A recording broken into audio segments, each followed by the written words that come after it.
আসসালামু আলাইকুম বন্ধুরা, সবাই কেমন আছেন আপনারা? আমরা আছি কাঠগড়া রোডে। এই রোডটা দিয়ে যেতে সময় দেখেন এখানে একটা ম্যানুয়াল, এই ম্যানুয়ালের কোনো ঢাকনা নেই। এটা রোডের মধ্যেই বড় একটা ড্রেন, এমন ড্রেন যে এটার মধ্যে মানুষ পড়লে তলিয়ে যাবে। হয়তো বা আপনার একটা শিশু বাচ্চা পড়তে পারে, কিন্তু সেটাকে আপনি আর খুঁজে পাবেন না। তো যখনই আসলে কিছু ঘটে তখনই মানুষ এটার প্রতি খুব তড়িঘড়ি করে, খুব তাড়াহুড়া করে। যত সময় আপনার ঘটে না তত সময় আসলে মানুষের কিছু এটার প্রতি খেয়াল রাখে না। হয়তো বা আপনার আমার কারোর বাচ্চা পড়ে যেতে পারে।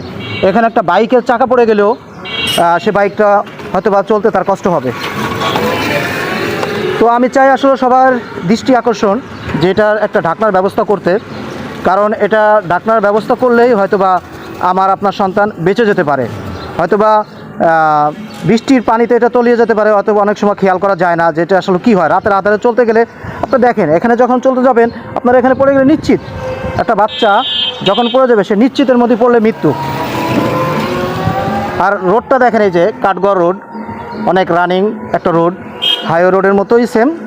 কিন্তু আমি চাই যে সবার দৃষ্টি আকর্ষণ এটা নিয়ে একটু সবার একটু চোখের দৃষ্টিতে একটু আমি চাই যে এটার একটা ঢাকনার ব্যবস্থা।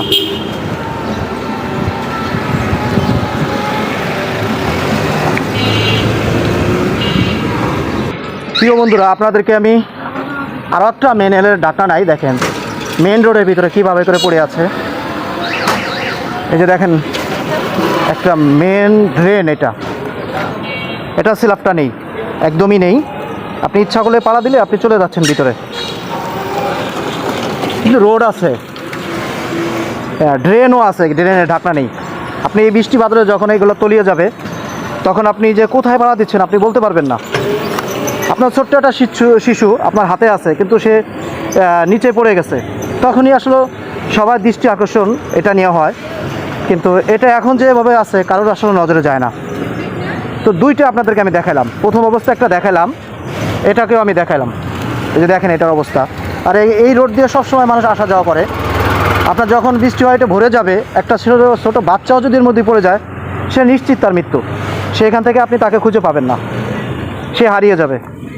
আর তখনই আমরা কি করি, ফায়ার সার্ভিস কত কিছু নিয়ে ব্যস্ত হয়ে যাই, সবাই তখন এটা নিয়ে নার্ভাস হয়ে যায়। আগে থেকে আমরা একটু সতর্ক হই, সতর্ক হলে তাহলে এই প্রবলেমটা হয়তো বা হবে না। থ্যাংক ইউ, ভালো থাকবেন সবাই।